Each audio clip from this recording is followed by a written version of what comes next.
Welcome to Leadership Under the Microscope, a production of J.R. Global. Our current series is Leading in Crisis and focuses on how leaders react to and perform in time of turmoil. I think one enduring thing that leaders need to look at is, certainly for the next few years, staying with this sense that the planning foundations are going to be unstable. And how do you create resilient delivery, resilient operations despite that lack of stability? So if I go back to my example of what we've done with AMLP, that would be a good reason to have these two options. Have this virtual model and have this on-campus model, so we can pivot. And so, in a sense, if they are like muscles in the human body, we don't allow the muscle to atrophy. We allow it. We keep it exercised.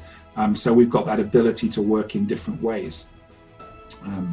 So I just think that's, there's a real skill there about not making too many assumptions, keeping that resilience and that agility in the operating models that we have.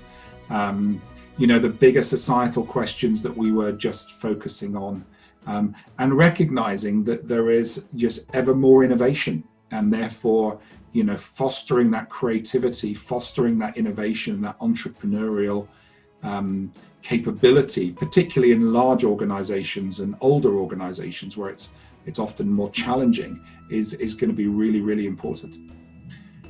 And therefore,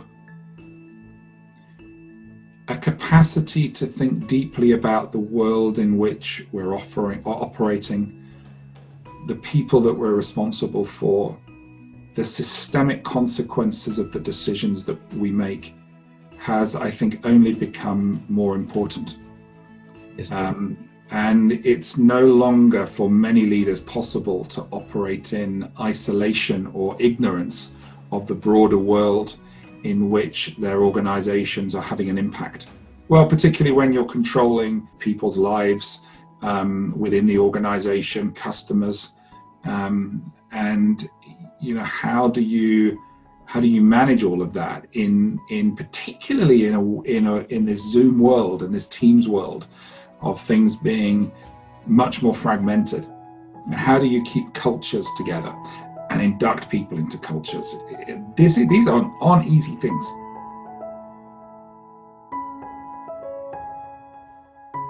Thank you for listening.